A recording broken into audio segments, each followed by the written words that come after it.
Olá, sejam bem-vindos de volta. A gente falou que todo o controle de acesso ele passa pela identificação, autenticação e autorização. Então, uma das coisas que a gente vai estudar agora é os métodos de autenticação. Como que a gente pode provar que a pessoa é ela mesma através da autenticação. Então, existe um mecanismo que pode nos garantir com muita eficiência, ou com média, ou com pouca eficiência, se a pessoa é ela mesma, mas é um método que pode ser usado. Vamos conceituando primeiro dois assuntos que é muito difícil, né? Que é autenticação e autenticidade. Apesar de parecer ser a mesma coisa, né? Então a autenticação, esse serviço tem como principal objetivo estabelecer ou confirmar se algo ou alguém é autêntico. O processo envolve a confirmação da identidade de um usuário ou sistema, saber com quem se comunica. A autenticidade. No serviço de autenticidade, a nossa preocupação é se as credenciais de certo usuário foi apresentada corretamente para a concessão do acesso às informações ou serviço. A autenticidade é o objetivo de provar a identidade de quem está manuseando as informações, mostrando que não há dúvida quanto à autoria e às ações. Exemplo, podemos citar a assinatura digital, que tem o mesmo valor de um documento físico. Então, a autenticação é aquele processo de checagem, se a pessoa é ela mesma. Agora, a autenticidade, né, saber assim, 100% de certeza que aquela pessoa é ela mesma, né, é provar que quem está manuseando as informações não há dúvida. Então, no caso da assinatura digital, eu sei que aquilo é autêntico, que foi realmente a pessoa, mesmo que não tenha sido. Engraçado isso, né? Se alguém pegar lá, assinar o seu e-mail por você, com o seu certificado digital, com o seu token ali, com o seu CPF, não tem como você dizer que não é você. Por quê? Por causa dos métodos usados para a autenticação. Então a gente autentica aquela pessoa e a gente pode ter métodos que têm uma autenticidade maior e outros que aquela autenticidade, a checagem da autenticidade pode não ser tão efetiva. A gente vai entender daqui a pouco. Isso aqui é uma imagem aqui interessante, né? A segurança, quem é que está tentando entrar aqui? Então o cara, para entrar, ele tem que fazer escaneamento das mãos, dos pés, da retina, ainda tem um cartão de acesso. Não se mexa, estamos em processo de verificação, né? Então, uma sala aqui que tecnicamente é uma sala importante para a organização, é uma sala perigosa, né? Ela tem alguma coisa assim relacionada à radiação, né? Ao uso de alguma coisa bem perigosa aqui, né? Radioativa. Bom, vamos aos conceitos, né? Então, os métodos utilizados hoje, por exemplo, algo que eu sei, um PIN, por exemplo, a sua senha que você recebe, que você decora essa senha, é algo que você sabe, aquilo que você decora. Algo que você tem, por exemplo, uma passagem, né? Algo que você é, sua biometria. Então, vamos trazer isso para o nosso universo da segurança de informação. Então, o que eu sei é algo que está na minha cabeça e eu preciso digitar, por exemplo, aqui, ó, um porteiro eletrônico. Eu trabalhei num banco e que para eu entrar no laboratório de informática, eu tinha um porteiro eletrônico. Então, você digitava a senha, a porta abria e você entrava. Só que era uma senha que todo mundo sabia. Então, a efetividade, às vezes, de uma senha nem sempre eu consigo provar quem é a pessoa, porque aquilo que ela sabe, a outra pessoa também pode saber. Isso é muito comum no saque bancário. Ah, você vai no banco? Tô aqui meu cartão, minha senha, traz para mim um dinheiro, por favor. Ah, eu confio em você. Na hora que essa pessoa de confiança coloca o cartão e senha e digita a senha, algo que ela sabe, o banco identifica que quem sacou foi a própria pessoa. Tanto é que não é um método que ele é garantido, então a pessoa pode informar para o banco, falar que foi assaltada e dizer que não foi ela que sacou o dinheiro. Aí o banco puxa as câmeras e vai ver que realmente não foi a pessoa, e aí o banco fica com esse ônus, né? Então, por isso que os sistemas bancários costumam ter uma camada de segurança a mais, e aí a gente vai trabalhar com algo que eu tenho. E esse algo que eu tenho pode ser... Lembra desse cartão que o Banco Bradesco, acho que Santander também usou durante um tempo? Alguns bancos utilizaram esse tipo de cartão, onde tem uma sequência de até 70 números aqui, nesse caso, e cada um tem um número fixo. Então você chegava lá para executar uma ação, para checar que você era você mesmo, aparecia um número, cheque no seu cartão a posição 32. Aí ele tinha que olhar aqui o 32, o número de referência aqui era 771, ele ia lá e digitava 771. Então cada vez que ele fazia uma transação aparecia um número aleatório diferente, que o sistema escolhia, e ele tinha que colocar esse número. Já alguns sistemas pedem o token. O token é aquela senha que ela vai trocando a cada 1 minuto.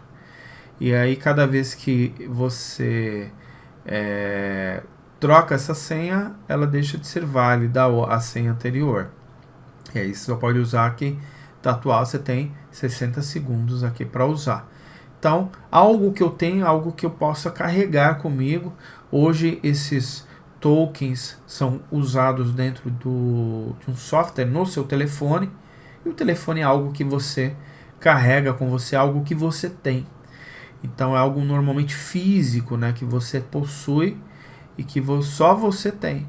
Então, uma pessoa que decorou a sua senha e tenta usar o sistema em seu nome, facilmente ela conseguiria fazer após você sair da organização. Mas se você usa um método de autenticação que é algo que você tem, a pessoa precisaria, além do seu usuário, né, e a sua senha, ter de repente algo que você tem. Aí nós estamos falando de um trabalho de usar métodos de autenticação dupla, né, ou duplo fator de autenticação. Algo que eu sou é muito simples de entender, porque tem a ver com a biometria, né, a parte física da pessoa, né. Pode ser um escaneamento de face, um escaneamento de retina, um escaneamento da digital, ou qualquer outra parte do corpo. O Bradesco, por exemplo, utiliza o escaneamento, a gente coloca a mão ali, ele não está escaneando a geometria da mão, tem uma maneira de escanear isso também, mas ali o objetivo do Bradesco é fazer a biometria, escanear as veias, né, a parte das veias da sua mão, que também não mudam, né? Demora muito tempo, né, para ter uma mudança assim, muito significativa. Então, ao colocar a mão ali, você tem um tipo de escaneamento também ali dos vasos sanguíneos. Bom, o que é a autenticação de duplo fator? A autenticação de 2 fatores é um recurso oferecido por vários prestadores online. Aliás, tem sido o mais recomendado do que nunca por causa do WhatsApp, do Telegram, do Facebook. Então, hoje, praticamente, tudo que eu vou fazer aí na web, aí, existe uma possibilidade de eu fazer um segundo fator de autenticação. E mais interessante que essa abordagem ela pode vir através de um SMS, um e-mail que você manda para a caixa da pessoa. O Google tem uma maneira de fazer essa dupla fator de autenticação, pedindo para você abrir no seu dispositivo, no celular, por exemplo, o YouTube. Aí na hora que você abre, ele checa que é você mesmo, E aí tudo isso amarrado, claro, na sua conta do Gmail ali, né? Você está autenticado na plataforma do Google e aí você consegue fazer essa interação. Porque ele tem informações do seu dispositivo móvel e aí na hora que ele checa lá, se partiu daquele dispositivo móvel a solicitação de acesso ao YouTube, ele autentica para você aí. Então, a autenticação de 2 fatores não é um método infalível, é uma excelente barreira para evitar intromissão indesejada nas suas contas online. É claro que não existe 100% de segurança, então a gente não pode falar que é infalível, senão a gente estaria falando que existe algum método 100% garantido. Não existe na segurança de informação, esse conceito é abolido, e aí a gente usa o duplo fator de autenticação. Isso reduz assim, significativamente a quantidade de ataques às senhas. Reduz, não resolve o problema, mas reduz. Nesse sentido, a autenticação de 2 fatores pelo menos faz com que seja um cybercriminoso não só tenha que descobrir a senha, como também tem que acessar o segundo fator. Aí é mais difícil, aí tem que ter uma mega engenharia para isso. Bom, identificação, autenticação e autorização. Então, lembra que a gente estava preocupado na identificação? Quem é você? Eu tenho um ID, eu tenho um e-mail, eu tenho um CPF, eu tenho um RG, eu posso usar isso como como usuário, como sendo a minha identificação de usuário. Na autenticação, a questão aqui é: prove que você é você. Então, eu consigo provar pelo que eu sei. Então, ou seja, eu tenho aqui um usuário de identificação, um ID, que depois é checado na base. E aí, essa base, ela fala assim, olha, aqui eu tenho o ID 003. Quem que é essa pessoa? Aí ele vai lá na base e identifica, fala, ó, o 003 é o Antônio Carlos da Silva, diretor de marketing. Legal, então o usuário 003 aqui que ele digitou é essa pessoa. Ok, agora que a gente já sabe quem é a pessoa, prove que é você. Então ele digita a senha que teoricamente só ele deveria saber, ou o token que só ele deveria ter, ou ele usa algum fator biométrico que prova que é ele por causa disso. A gente sabe que tem fraudes com digitais, né? Dedos de silicone, fraudes no Detran, né? Autoescola, hospitais públicos, mas a ideia aqui é mostrar o tipo de autenticação, não se ela é infalível ou não, tá? A ideia aqui é essa.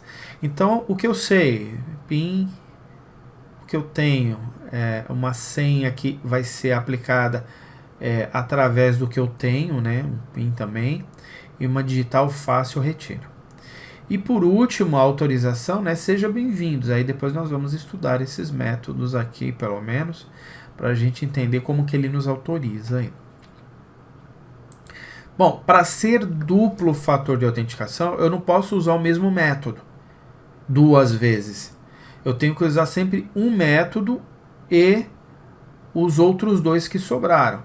Então, se eu uso aqui o método o que eu sou, por exemplo, aqui a biometria, eu não posso usar de novo aqui, senão seria o duplo fator do mesmo. Então, se o atacante conseguir pegar a cópia da sua digital, não adianta nada. Então, eu preciso ter duas autenticações distintas, 2 verificações distintas. Eu já vi, por exemplo, pessoas usando só o eCPF. Pelo fato de ele abrir uma camada lá e pedir a senha, ele acha que por ter isso fisicamente é a garantia. Não. Isso aqui físico, ele te dá uma possibilidade de entrar com uma senha. Tudo bem que o leitor aqui vai ler um chip, vai ler as informações do cartão e vai ver que você é você. Tem aí uma certa... o certificado digital te dá uma certa garantia de não repúdio, né? A gente já estudou isso aí.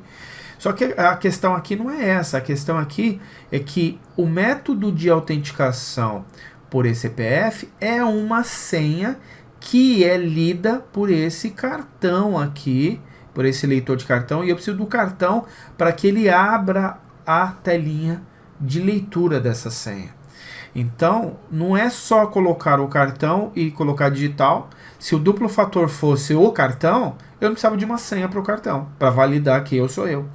Então, aqui no que eu sou, eu digito aqui no sistema, desculpa, eu coloco aqui a minha digital aqui e ele me libera a senha. Nesse caso aqui, ele precisa digitar um PIN para validar o cartão, porque o cartão é dele, tudo bem, mas como que eu provo que é seu? Então ele digita algo que ele sabe em algo que ele tem. E aí eu tenho o token, que eu vou pegar essa senha que está aqui, de algo que só eu tenho, que eu transporte comigo o tempo todo, e aí consegue explicar por que esse cara sozinho não resolve. Então eu digito esse PIN aqui no sistema junto com a minha digital. Ou eu passo um crachá com um cartão RFID, um leitor de cartão, e aí eu consigo provar que eu sou eu por duplo fator de autenticação. Aqui tem um exemplo usando o que eu sei com os outros fatores, né? Então, eu posso combinar sempre com outros fatores. No caso aqui, eu sei, eu tenho, né? Esse aqui também eu tenho, né? Todos eles aqui é o que eu tenho. Então, pode ser eu sei com o que eu tenho. E por final, como são 3, né? Eu tenho e eu sou. Então, dá para fazer várias dessas combinações. Eu tenho, eu sou, eu sei e eu tenho, eu sou e eu tenho. Então, dá para fazer várias combinações aí. Para uma tecnologia ser considerada duplo fator de autenticação, é necessária a configuração de 2 validações. Por exemplo, o cara passou o cartão RFID dele aqui, e aí ele pede um PIN, e aí você digita o PIN, e aí é considerado um duplo fator de autenticação. Então esse porteiro aqui, ele pode ser configurado apenas para eu passar com o cartão ou digitar a senha, ele permite isso. Então a pessoa chega aqui, não tem cartão, mas sabe a senha? Digitou, entra. A pessoa chegou aqui, tem um cartão, passou, a pessoa entra. Para que esse porteiro aqui funcione com duplo fator de autenticação, ele tem que ser configurado que ao passar o cartão eu tenho que digitar um PIN, ou primeiro tem que digitar o PIN e passar o cartão para ele completar a autenticação aqui e provar que eu sou eu. Então, a ideia do duplo fator de autenticação e dos tipos de autenticação é justamente garantir a autenticação. Então, tanto o duplo fator como os métodos, ele tem como objetivo provar que eu sou eu. Ok? Espero que vocês tenham gostado. Essa sessão aqui é bem interessante também, costuma cair na prova, não só nessa prova, mas em outras provas de certificação de segurança da informação. Então, uma vez que você está estudando isso, você automaticamente está se preparando para outros padrões de prova de segurança da informação também. Espero que vocês tenham gostado. Te espero na próxima aula aí. Muito obrigado.